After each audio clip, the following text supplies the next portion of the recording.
Após um final de ano animador em 2023, com uma performance acumulada de 22,28% no ano, a Bolsa Brasileira frustrou expectativas de quem esperava novas altas e inclusive novos recordes agora em 2024. Com uma performance acumulada de menos 4,53% no primeiro trimestre, a Bolsa Brasileira amarga a pior posição entre seus pares internacionais. E diante disso fica aquela pergunta, né? O que aconteceu? E agora? É melhor comprar? Vender? Bom, nesse vídeo eu vou apresentar os fatores que foram responsáveis por essa queda forte da Bolsa no começo do ano e realizar também movimentações na minha carteira com base no cenário que a gente tem não só de bolsa, mas também de outros investimentos. E aí pessoal do Você Mais Rico, quem fala aqui é Bruno Perini, criador do canal, e antes de entrar no assunto do vídeo e iniciar mais um episódio do Viver de Ações, o 16º da nossa série, eu vou lembrar que no dia 15/4, o Felipe Santana da Paradigm Education fará uma masterclass chamada A Ascensão das Criptomoedas. Para falar mais sobre esse cenário exuberante de cripto que está se iniciando, vamos lembrar que o halving do Bitcoin ainda nem aconteceu, e mesmo assim já vimos moedas multiplicando por 2, 3, 4, algumas até por mais vezes do que isso, sendo que esse cenário ele pode continuar à frente. Então o Felipe vai falar sobre como é que você pode ganhar dinheiro com o mercado cripto de diversas formas diferentes, não apenas comprando moedas e tokens, mas também se expondo ao mercado para receber airdrops, por exemplo. Tudo isso nessa masterclass única, online, gratuita. Lembrando que ao final do evento a gente abre inscrição para a turma 5 do Viver de Renda Cripto, um curso que tem por objetivo pegar até mesmo o mais completo leigo que não sabe nada de cripto e transformar esse cara totalmente iniciante em alguém de nível intermediário e até avançado, capaz de usar as ferramentas do mercado e também se expor a ele com responsabilidade. Porque vamos lembrar que o mercado cripto será maravilhoso para algumas pessoas e terrível para outras, que não vão conseguir separar o joio do trigo e vão perder bastante dinheiro. Então, para você que quer aprender mais e quer assistir a Masterclass, a única aqui na descrição do vídeo e um QR Code aparecendo na tela. Voltando agora ao assunto do vídeo e falando sobre a Bolsa Brasileira. A performance em março foi negativa, o Ibovespa caiu menos 0,71 e com isso fechou o trimestre com uma queda acumulada de menos 4,53, o que infelizmente coloca a Bolsa Brasileira liderando um ranking de pior desempenho entre 41 países, conforme você pode ver nessa tabela que eu tô colocando aqui na tela. E vamos lembrar que é sempre muito complicado você simplesmente colocar esse resultado da bolsa e atribuir para uma, duas causas, sendo que é sempre um resultado conjuntural. Tem coisas que acontecem aqui no Brasil e tem coisas que acontecem no mundo. Mas entre as causas que podem ter motivado essa grande queda na nossa bolsa no primeiro trimestre, eu acredito que 4 se destacam. Eu vou falar elas aqui para que você possa entender as dinâmicas de bolsa, como elas funcionam. A primeira dessas causas tem a ver com juros, tanto aqui no Brasil quanto também no mercado americano. Lembrando que o juro americano é o preço mais importante do mundo, que é o preço do dólar, a moeda mundial. E na minha opinião, dos 4 fatores que serão apresentados, esse é o mais importante de todos. Até porque grande parte da performance do ano passado, por exemplo, veio no final do ano, em novembro, dezembro, depois que o juro americano de longo prazo caiu. Ou seja, realmente são os juros que mandam no mercado acionário do mundo e também no dos emergentes. Mas começando a falar por juro brasileiro, Selic. Se a gente pega previsões do começo do ano, como por exemplo a previsão da Bradesco Asset, eles esperavam uma Selic terminal para 2024 abaixo de 9%. E agora já estão revendo expectativas e colocando essa previsão em 9,5%. Outras casas de análise e assets estão fazendo a mesma coisa, revisando a Selic terminal para cima, porque acreditam que a inflação pode ser um problema ao longo do ano, então a Selic não vai cair tanto assim. Enquanto isso, o boletim Focus se mantém inalterado em 9%. Mas o ponto é que se a Selic não cai tanto, pensando primeiro pelo ponto de vista do investidor, então a renda fixa ela continua atrativa, ou pelo menos mais atrativa em termos relativos, em comparação a uma Selic mais baixa que poderia ocasionar uma migração do investidor para a bolsa, e com mais demanda por ações o preço tende a subir. E agora pensando do ponto de vista das empresas, aquelas que têm dívidas que estão atreladas à Selic ou ao CDI, que acompanha sempre muito de perto a Selic, com essa taxa ainda alta, vão apresentar mais despesa financeira. Com isso, terão menos dinheiro em lucro líquido. Resultados menores também vão atrair menos investidores. E pelo ponto de vista do consumidor, uma Selic mais alta é igual ao preço do crédito também mais alto. E se o crédito custa mais caro, o que você tem é menos consumo, que no final também afeta as empresas. E aqui eu não estou falando de nada muito mais alto do que estava sendo previsto lá pelo boletim Focus, né? Ele se mantém inalterado em 9%, o pessoal está colocando em 9,5%, mas isso frustra um pouco expectativas. E enquanto isso, no mercado americano, o que a gente tem é uma demora para o início do ciclo de queda de juros. Se a gente pega as previsões feitas lá no começo do ano, tinha muita gente otimista falando em queda de juros no mercado americano, no primeiro trimestre, depois na reunião de maio. E o que a gente tem agora em termos de expectativas, conforme você pode ver nessa tabela aqui na tela, é que para a reunião do dia 1º de maio, o que se espera, e aí quase quase com 100% de certeza, né? Veja que são 99,1% de possibilidade de manutenção dos juros americanos no patamar entre 5,25 e 5,5.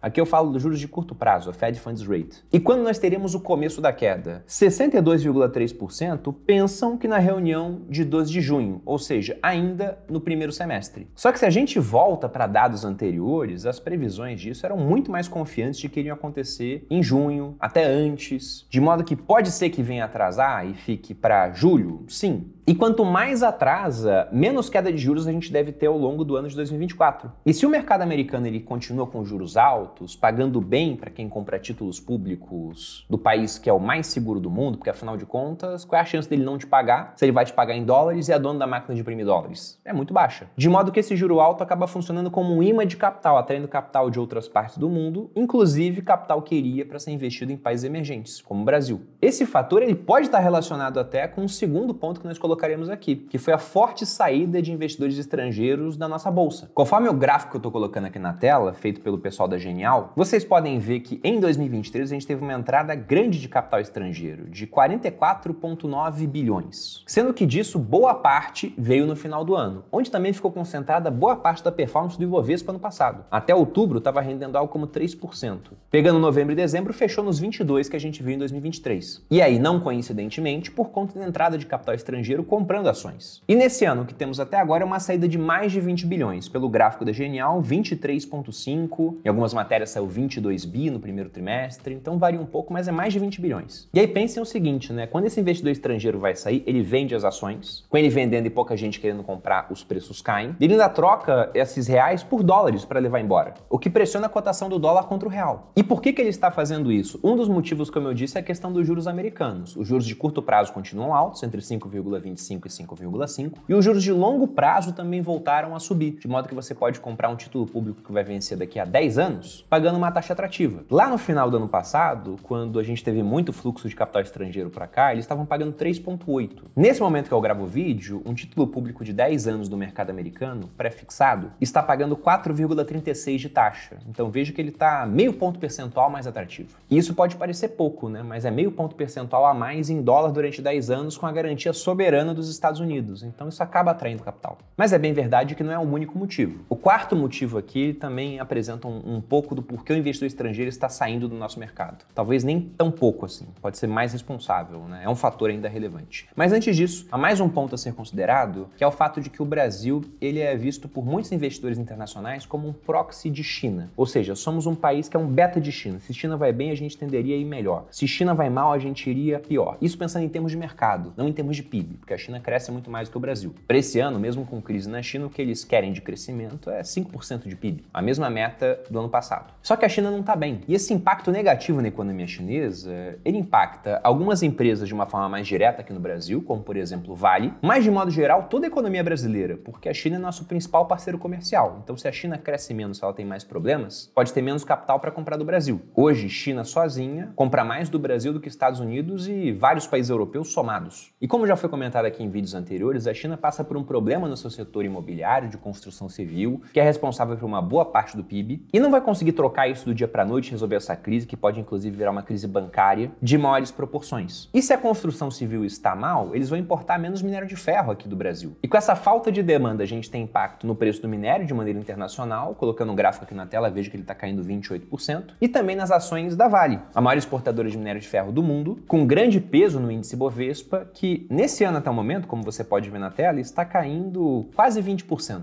E devido ao peso que Vale tem no índice, boa parte da queda do Ibovespa, praticamente 60%, pode ser atribuída à má performance de Vale. Assim como, se você pega no ano passado, boa parte da performance do Ibovespa foi atribuída à alta de Petrobras. Cerca de 35% da alta veio dessa empresa, que é responsável por 12,11% do índice. E isso já se linka também com esse quarto e último fator que eu vou apresentar aqui antes de dar um giro na minha carteira e realizar movimentações importantes, que é o fato de que a gente tem mais notícias mostrando tentativas de ingerência estatal sobre sobre empresas estatais, como é o caso da Petrobras, mas também empresas que não são mais estatais, como é o caso da própria Vale. Teve renúncia de conselheiro falando que a empresa estava sendo vítima de ingerência, que teve tentativa de indicação do Guido Mantega para a presidência da empresa. Na Petrobras agora a gente viu a questão dos dividendos. Vários investidores tinham papel esperando um pagamento de dividendos que não irá acontecer. A Petrobras decidiu não pagar dividendos extraordinários de 40 bilhões de reais. A reação do mercado foi uma queda de 10% dos papéis depois disso. E aí você teve o Goldman Sachs falando o seguinte, né? Venda estatais e compre empresas privadas, ou seja, saia de posições que podem ter ingerência política e compre seus pares privados que têm menos chance disso vir a acontecer. Mas aí eu volto a destacar, né? Não só privados, porque a Vale, por exemplo, é uma corporation, não tem um governo como seu controlador. E, no entanto, também pode ser vítima de ingerência estatal no final. Então isso, somado com o juro americano mais alto por mais tempo, com uma Selic que talvez fique mais alta no final do ano do que se esperava no começo, com uma China mais impactada, que acaba impactando a economia brasileira. E aí podemos colocar também uma incerteza quanto ao destino das contas públicas aqui no Brasil, porque se a gente for lembrar, o nosso arcabouço ele prevê para esse ano um déficit zero, o que pode ser muito difícil de ser feito. Se você pega só déficit de previdência, já é coisa de 2% do PIB. Fora que, embora a gente tenha tido uma arrecadação recorde agora em fevereiro, foi uma arrecadação de 186,5 bilhões de reais. É o melhor fevereiro dos últimos 30 anos. Mesmo assim, o que a gente conseguiu não foi um superávit, ou seja, mais arrecadação em comparação a gastos, mas sim um déficit de 58,4 bilhões, que é o pior resultado para fevereiro em 28 anos. Mostrando, inclusive, que o problema não é falta de arrecadação, né? Porque se foi melhor fevereiro em 30 anos, arrecadamos muito, mas excesso de gasto, já que mesmo arrecadando tanto, ainda tivemos o pior déficit de fevereiro em 28 anos. Diante disso, né, o que fazer? Bom, primeiro eu vou entrar aqui no MyProfit, que é a plataforma que eu uso para consolidar minha carteira e que também vai me ajudar muito na declaração do meu imposto de renda, para dar uma olhada em como é que está a performance da carteira nesse ano que até agora está negativo para a bolsa. Lembrando que a carteira que eu vou olhar aqui é uma carteira 100% ações, né? Porque afinal esse aqui é o Viver de Ações. Eu tenho outro quadro que é o Viver de FIIs, 100% FIIs, e tenho minha carteira consolidada, que hoje está quase que 90% em criptomoedas. Mas olhando aqui a parte das ações, e aí para quem quiser conhecer o MyProfit, eu vou lembrar que eu tenho uma parceria com o criador da empresa, Rodrigo Poveron, foi meu aluno no Viver de Renda número 10, inclusive, onde vocês podem assinar com 10% de desconto usando o cupom PERINE10. A link aqui na descrição do vídeo. Então, olhando aqui, eu tenho 11 posições em carteira. Sanepar, Banco ABC, Bradesco, Transmissão Paulista, CEMIG, Klabin, B3, Copasa, BTG Pactual, Engie e SLC Agrícola. Algumas com mais peso, outras com menos. Olhando aqui por setores, tem uma grande participação em bancos, depois temos as elétricas, saneamento, commodities e financeiro em a posição em B3. Se eu vier aqui na parte de proventos, descendo aqui para dar uma olhada no mês de março, veja que eu só tive pagamento de proventos do Banco Bradesco. O Bradesco ele paga um pouquinho de juros sobre capital próprio todo mês e de vez em quando faz uns pagamentos maiores, mais robustos aí realmente colocando dividendos. Então março foi magro, para abril a gente tem uma previsão bem interessante aqui. Isso aqui não vai mudar, não vai aparecer alguma coisa do nada, né? Já está praticamente certo, o mês já começou inclusive, de R$ 6.058 de pagamento de dividendos. E esses 6.058,53 aqui virão de B3, Bradesco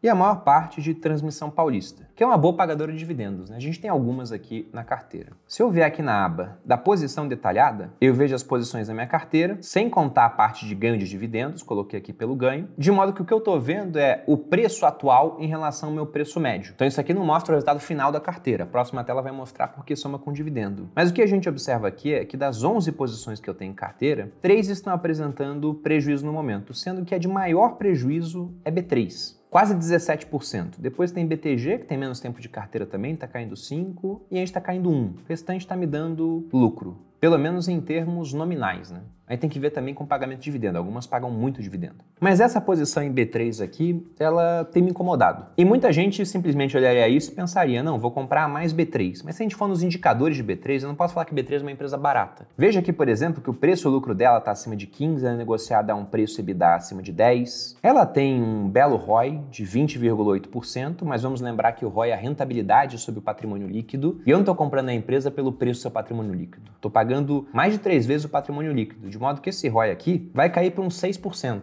Então, por esses números, simplesmente, ela não é muito atrativa. O que é interessante em B3? Ela tem um bom crescimento de lucros e é uma empresa que é um player dominante. Muitos até falam que B3 é uma monopolista aqui no Brasil. Só que não é, né? Não tem nenhum tipo de restrição à competição de B3 por imposição governamental, por exemplo. Não é que nem uma CEMIG que tem um monopólio em certas cidades em Minas Gerais. Uma Sanepar que tem um monopólio de distribuição de água e coleta de esgoto em cidades no Paraná. Alguém pode abrir uma outra bolsa no Brasil. Inclusive, tivemos notícias recentes sobre isso, com o pessoal do Mubadala querendo abrir uma bolsa para competir com a B3 aqui. Isso vai realmente acontecer? Olha, eu não sei. Até porque se a nossa bolsa fica nesse marasmo, sem IPOs em 2022, sem IPOs em 2023 e até agora em 2024 sem IPOs também, isso acaba chamando menos competição. Uma bolsa pujante, crescendo em termos de volume de negociação, chamaria mais. E para 2024, muita gente esperava uma chuva de IPOs. Até agora não estão acontecendo. De modo que, diante disso, eu vou optar por tirar a B3 da minha carteira. Pô, Bruno, mas vai vender com prejuízo? Vou. É muito melhor do que vender as empresas que me deram lucro, né? Eu quero eliminar os perdedores e deixar os vencedores correndo, como se fossem cavalos. Mandei para baixo o perdedor, os vencedores ficam correndo aí, ganhando prêmios. Lembrando ainda que esse prejuízo que eu tive em B3 de 17%, ele se torna um ativo, porque quando eu for vender uma empresa com lucro, ao invés de ter que pagar imposto sobre o lucro, eu posso simplesmente abater do prejuízo. E se eu quiser, inclusive, no dia de amanhã eu já poderia recomprar B3, provavelmente por um preço ligeiramente diferente, para baixo ou para cima, não sei qual é o dia de amanhã, mas o ponto interessante é que eu teria novamente as 11 empresas na minha carteira e teria esse novo ativo, que é esse direito que eu tenho de compensar lucros com o prejuízo que eu registrei. Só que não vai ser o caso, eu não pretendo comprar B3 amanhã simplesmente. O que eu vou fazer é pensar naquilo que eu vou comprar na minha carteira de ações, parte do dinheiro de B3 vai para uma nova compra, só que não todo. Eu vou pegar parte desse dinheiro para mandar para o mercado cripto, porque vamos lembrar que aqui eu estou falando de uma série de ações, mas eu tenho uma carteira no geral, global. E eu quero alocar bem os meus ativos. E o que eu acho que vai desempenhar melhor no ano? Não acho que vai ser bolsa, acho que vai ser o mercado cripto. Por isso eu vou manter minha carteira de ações, mas com menos peso dentro do meu portfólio total. E aí, novamente, fica o convite para o pessoal que quiser aprender mais sobre isso para assistir a Ascensão das Criptomoedas no dia 15/4, com o Felipe Santana. Link aqui na descrição. E antes de voltar lá para o MyProfit e ver o consolidado da carteira, um último ponto sobre B3 é que se o mercado de capitais vai bem, ela costuma ir melhor, tem mais volume de negociação. Como o mercado, apesar da subida do ano passado, ele está meio parado, o que aconteceu é que se você pega o resultado de 2023, ele é muito parecido com 2022. Na verdade, até com ligeira queda, né? Veja que a receita aqui de um ano para o outro diminuiu e também tivemos uma ligeira diminuição de lucros. Se a gente pega em 5 anos, o lucro continua crescendo, tudo, mas de um ano para o outro caiu. Isso em termos nominais, se bota mais inflação, teve queda maior em termos reais. Então esse é o motivo pelo qual vou tirar a B3 da carteira. Voltando para o MyProfit, agora para ver o resultado consolidado, e nessa parte a gente tem tanto o ganho de capital quanto os dividendos que foram pagos para a carteira. O que nós temos aqui por padrão, ele está pegando desempenho desde 2/1/2023, ou seja, começo do ano passado até agora, é um acumulado de 26,16%. Comparando com o Ibovespa, que é o nosso benchmark, a gente está à frente, o Ibovespa está com 20,43%. Estamos ganhando também do IFIX, índice de fundos imobiliários, ganhamos também do CDI, mas estamos perdendo já por 10 pontos percentuais para o S&P 500, o que mostra novamente a importância de você ter diversificação internacional. Olhando aqui o gráfico, veja que a carteira de ações, o S&P ganhando. Se eu for puxar a data para esse ano apenas, ó, vem aqui para janeiro, veja que a carteira está ganhando do seu benchmark, o Ibovespa, mas está caindo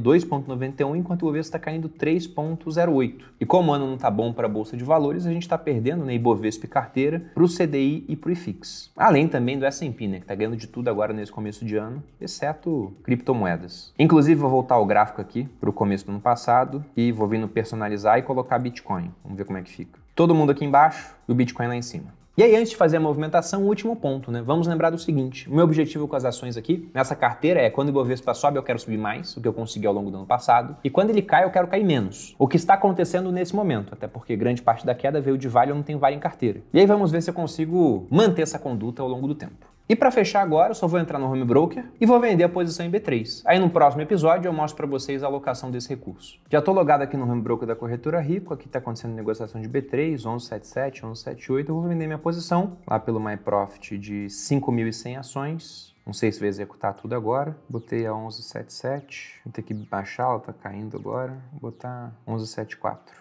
Ela já foi parcialmente executada e vou deixar aqui para ver se vai ser executada até o final do dia, né? Agora o preço tem uma quedinha para 11,71, mas das 5.100 que eu queria vender já vendeu 4.800. Então acho que ao longo do dia a bolsa acabou de abrir. Provavelmente vou conseguir vender as outras 300. Mas sobre isso eu atualizo vocês no próximo vídeo. Espero que tenham gostado, eu fico por aqui. Se você gostou, se inscreva no canal, deixe seu like. Um grande abraço e até a próxima.